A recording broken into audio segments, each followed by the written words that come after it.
ओम शांति। ओम शांति। हमें किस माँ बाप की दुआएं मिलती हैं? ऐसे तो लौकिक रीति से भी माँ बाप हमेशा बच्चों के लिए दुआएं मांगते हैं, परंतु देने की शक्ति शिव बाबा के पास है, जो उस माँ बाप को भी बाबा से दुआएं मिलती हैं, क्योंकि उन्हें भी जरूरत है। तो प्यारे बाबा ने आज कहा है कि मैं तो तुम्हारा बाप बनकर भी देता हूँ, टीचर बनकर भी देता हूँ और सतगुरु बनकर के भी देता हूँ। तो कितनी दुआओं के हम पात्र बन जाते हैं, उसकी ही कृपा हमारे ऊपर सदा रहती है। और उसकी विधि भी यही ही है कि रोज बाबा हमें पढ़ाता है, मेहनत करता है हमारे ऊपर, हमें रूहानी पालना दे रहा है। पढ़ाना ही बाबा का हमारे लिए रोज कृपा है। तो ऐसी कृपा संसार की कोई भी मनुष्य आत्मा नहीं कर सकती। भगवान स्वयं हमारे को पढ़ा करके इतना ऊंचा लायक बनाता है। इतनी बड़ी कृपा हमारे ऊपर है, उसकी आशीर्वाद हमारे ऊपर है। और इसके लिए हमें उससे मांगने या कहने की भी जरूरत नहीं पड़ती। हम बस पढ़ते जाएं, बाबा का कहना मानते जाएं, श्रीमत पर चलते जाएं, तो स्वतः ही हमारे ऊपर उसकी दुआएं सदा ही बरसती रहती हैं। अनुभव होता है ना, बरस रही है भगवान की दुआएं हमारे ऊपर। दूसरी बात बाबा ने आज कही है कि फिर तुम बच्चों का भी कुछ कर्तव्य बनता है, और वो तुम्हारा वायदा भी है मेरे साथ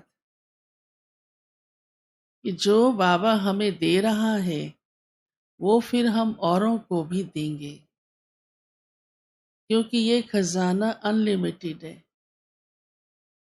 जिनका प्यार होता है भाई बहनों का, वो देखो जब कुछ भी मिलता है तो बांट के लेते हैं, लौकिक रीति में भी। फिर हमारा तो इस दुनिया के प्रति कितनी शुभ भावनाएं हैं, सर्व आत्माओं का भला हो। बाबा ने इसलिए हमारा कर्तव्य आज हमें याद कराया है कि तुम्हें जब मेरे द्वारा इतना कुछ मिलता है, ज्ञान रत्नों की झोली भरती है, इतनी पढ़ाई मैं पढ़ाता हूँ, तो हमारा फिर ये फर्ज है कि हम फिर औरों को पढ़ाएं, बांटें, दें सभी को। ये बाबा ने आज कहा है, प्रॉमिस भी है तुम बच्चों का। क्योंकि वैसे ही इसीलिए उसकी रस्म बनी है भक्ति में कि जब प्रसाद मिलता है, आसपास जो भी खड़े होते हैं उसमें से उसको जरूर चिनक चिनक भी दे जाए। हाँ, कहते हैं प्रसाद है ना, थोड़ा सा भी ले लो। तो हमें तो रोज कितना प्रसाद, ज्ञान रत्नों का खजाना कहो, प्रसाद कहो, भगवान द्वारा झोली भर भर कर मिल रहा है, और फिर हम बांटे नहीं। इस दरवाजे से बाहर जाते ही बांटने शुरू कर देना चाहिए, क्योंकि उन बेचारों को मिला नहीं है। फिर चाहे वो उसको कुछ भी करे, हाँ, वो उसका भाग्य, वो उसकी भावना। पर हम सबको इस पढ़ाई का खजाना, ज्ञान रतन सबको सुनाते रहें, अपना कर्तव्य निभाते रहें, तो हमारा ही भाग्य कितना ऊंचा बन जाएगा। हमारा ही भविष्य जन्म जन्मांतर का भरपूर संपन्न वाला बन जाएगा। फिर बाबा हमें घर की भी याद कराता है, बच्चे तुम्हें स्वीट होम चलना है। अब वहाँ की तैयारी है, साथ साथ सेवा भी करते रहो, लेकिन घर चलने की तैयारी भी करते रहो। और वो तैयारी कौन सी है? कुछ भरना भुरना नहीं है, सिर्फ देह से न्यारे होना है बस। डिटैच, अशरीरी। क्योंकि आत्मा आई ही अकेली थी, अकेली आई थी ना। आपको पता है आपके साथ कौन कौन उतरा था परम धाम से? हाँ? और किस घड़ी किस सेकंड आत्मा ऊपर से नीचे आती है, वो ड्रामा में नूंदा हुआ है ना। ये पता है कि सतयुग के समय ही आप आए थे, अभी नहीं आए, आप तब से आए हुए हो।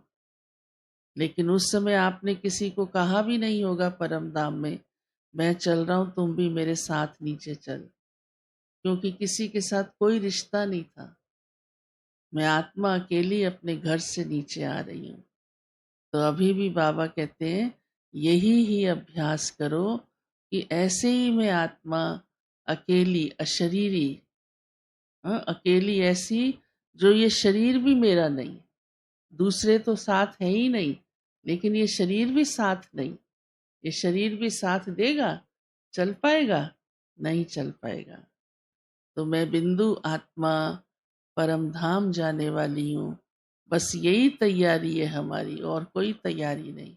ये तो सबसे आसान तैयारी है, कठिन नहीं है। कहीं आपको जाना हो, बैगेज भी ना उठाना पड़े, कहीं वहाँ सब प्रबंध है, कहते वहाँ मज़ा आ गया, मेहनत नहीं करनी पड़ी। हाँ, वहाँ ये भी मिल जाएगा, ये भी मिल जाएगा, तो कितना आसान हो जाता है ना।